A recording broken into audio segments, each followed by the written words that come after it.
It wasn't the fire that burned him out. It was the match he refused to let go of. Alan was always smiling, but not the kind of smile that lights up a room. It was the kind of smile you wear to hide the storm. Everyone at the office thought he had it all together. Great job, sharp suits, early promotions.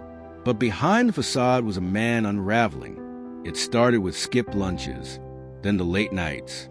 Then came the silence. He didn't call his sister back after their father passed. Not because he didn't care, but because grief didn't fit in his schedule. He told himself, just finish this project, then I'll breathe. But the finish line kept moving. One night, Alan came home and sat on the edge of his bed. He looked at the walls of his apartment, decorated like a hotel room. No photos, no signs of life, just achievement certificates in sleek black frames. That night, his chest felt like it was being crushed. He thought he was having a heart attack, but the ER doctor just nodded and said, "You're not dying. You're burning out, slowly." Back home, Alan stared at his reflection. The man in the mirror had bags under his eyes and no spark in them. He whispered, almost like confession, "I don't know how to rest." It didn't happen in therapy. It didn't happen in some big breakdown. It happened in Central Park.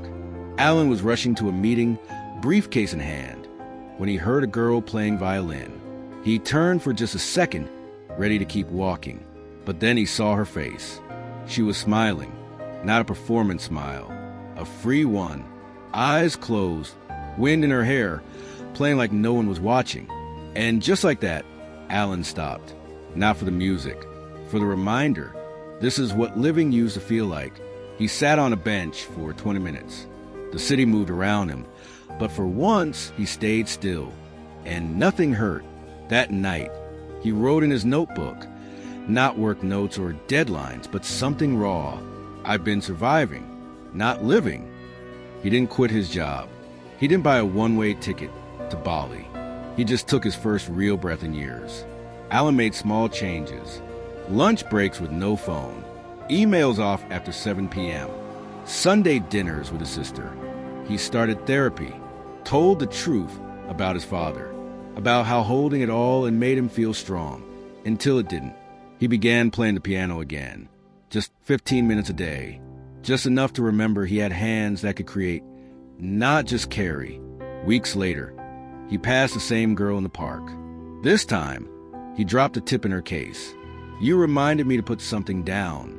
"Thank you." She smiled. He did too. Alan didn't become a new person overnight, but he became a lighter one. He still works hard, still has deadlines, but now he knows. If you don't learn to put the glass down, eventually you'll drop it and everything around it. He shares his story at corporate events, shows people a notebook, the panic symptoms, the old pictures where he looked alive but was dying inside. And then he says, don't wait for the breakdown. Learn to rest before you need to recover. Stress isn't always about what you carry. It's about how long you refuse to put it down. Let go of the need to hold everything together. Let go of the guilt that rest equals weakness. Let go of the lie that burnout is success. Because the weight you refuse to drop is the one that will break you. Put the glass down. Pick your life back up.